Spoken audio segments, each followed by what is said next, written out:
So back in 2019, none of us could survive the internet without hearing the word Raid Shadow Legend. We got bombarded by their ad, more than Tectone getting drama, and more than Gacha Smack Walk himself in the park talks about anime mobile game. And now the year is 2025. Instead of getting bombarded by Raid Shadow Legend, we got carpet bombing by the Etheria Restart. Their ad is just everywhere.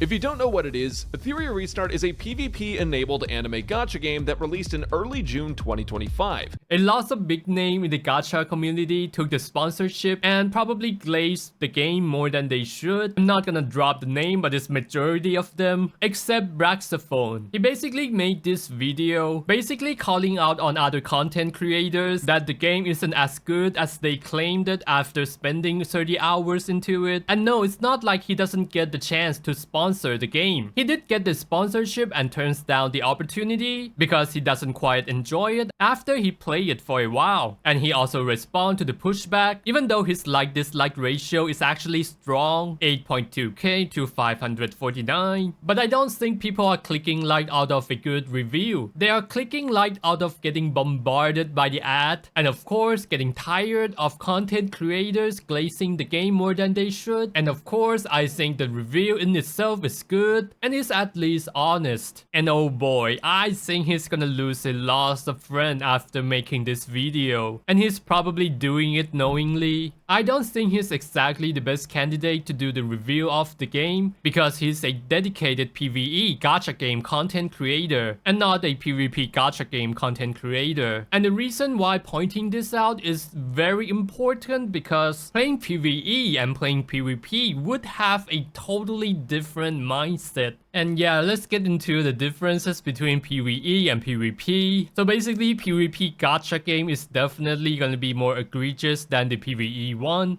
because you have more incentive to swipe your credit card to get yourself and your guild on the tops of the leaderboard, and more often than not it's the adrenaline rush. And these gacha content creators, they said the monetization in Genshin is bad, but they go radio silent when it comes to Etheria Restart. And I do think that a huge contributor to the success of Genshin is because they were the most generous gacha game in the space. The monetization of the gacha game were even worse before Genshin. And what Etheria Restart did is simply just taking some of the method from the pre-Genshin era to the 2025. I did play a lot of PvP games back then, so I kind of get the mentality behind it, like Overwatch, Apex, but those are not like pay-to-win game. But I did play a game called Black Desert, even though it's not a gacha game, but it does involve play to win. I think pay to win in the PvP game could work, but you do really want to hit the balance between the low spender and the whale. And by the way, free to play in the Black Desert is completely impossible because every time when you get a good drop and you want to sell it to other player, you're gonna get this 30% tax reduction, and you have to buy their subscription. It's called the value pack. In order to get tax less, I believe that is about 5% from 30%. And it's not like you're gonna win the game by just swiping the credit card. You still want to learn the game, because I do believe that I saw this post where people spend more than 10,000 onto leveling up his gear just to get laughed at on the Reddit because his build is totally wrong, even though his gear could still clap 99% of the player. And the other thing about the PvP game is that all of them are extremely grindy. It could be your skill, it could be your levels, it could be your resource, it could be your gear. Like PvP in the shooter game, if you want to get serious in the shooter game, you want to warm up and practice your aim in the practice range from like 30 minutes to 1 hour before you get into the game on daily basis. And for pay to win game like Black Desert, you're gonna grind and swipe the credit card at the same time to get ahead of other player. Whereas PVE Gacha game, you only need to play as much as 20 minutes per day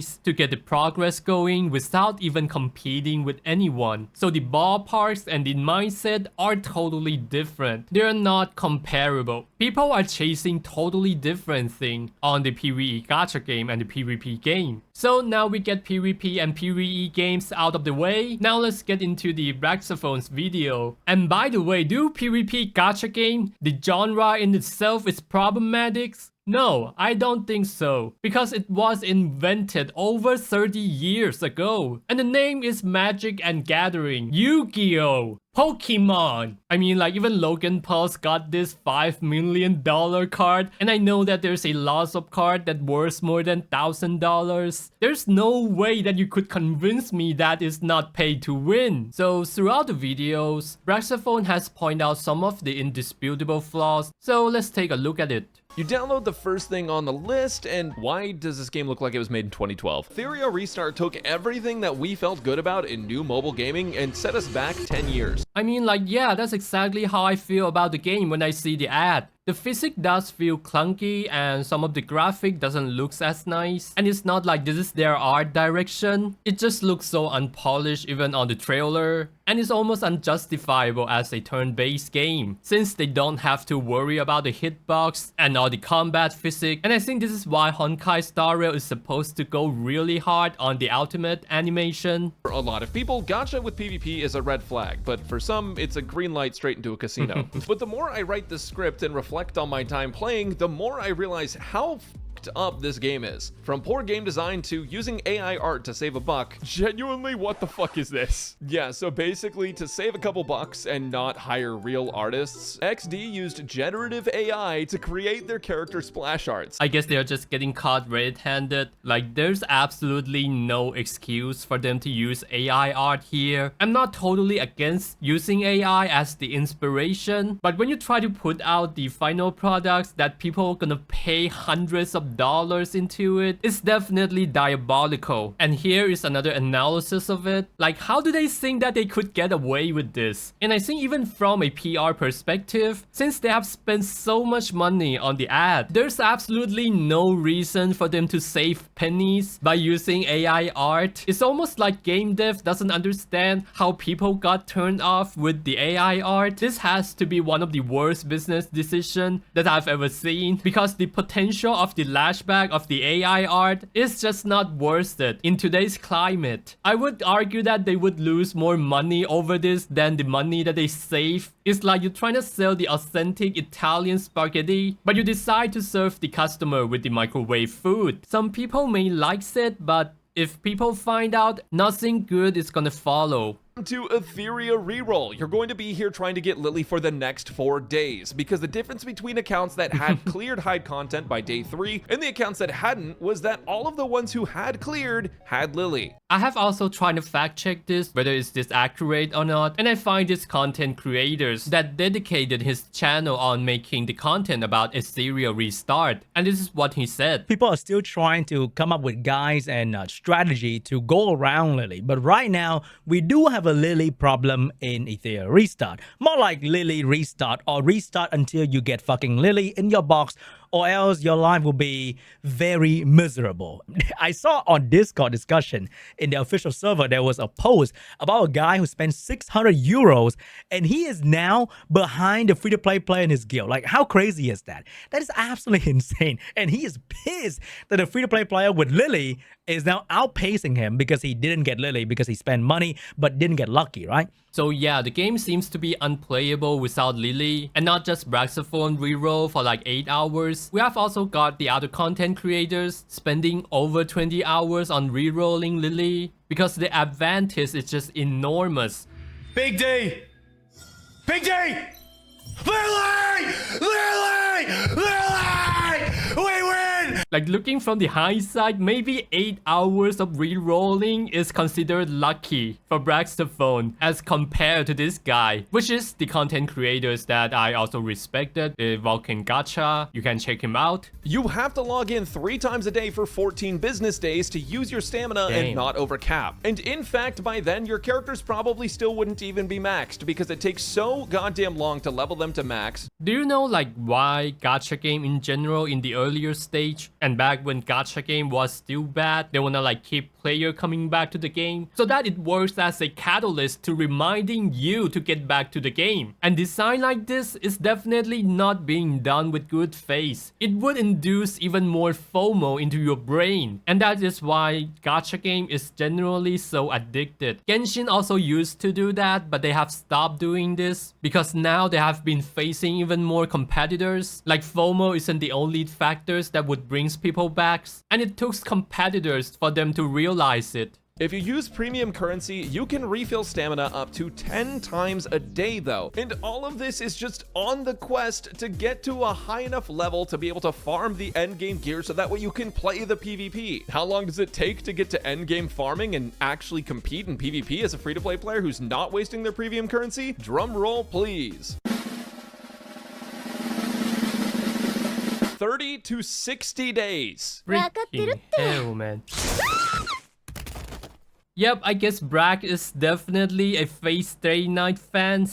A huge fan. Do you know like why they do that? Telling you to spend money on their game before you even get deep into it? They are intentionally weeding players who are not willing to spend money into the game. They don't want free-to-play player to play this game. They want to make sure that free-to-play player has the worst experience. And this also happened in the PvP game like the Black Desert. As I've mentioned before, if you don't buy their subscription, I believe that is about $8 a month because I play Asia servers and it priced differently in other region. If you don't buy their monthly, everything that you grind is going to be taxed by 30%, which is pretty much unplayable. And the reason that they're doing this selectively is because if you're willing to spend money when you just got into the game, you are more likely to spend even more into the game in the future. It's just as simple as that. If you're free to play, you should honestly just give up. If you don't have the right units, you're going to struggle with PvE farming and PvP. This game's progression is so incredibly slow that it feels terrible to try and level up. If there are so many low spender packs to try and get you to spend, and if you do spend,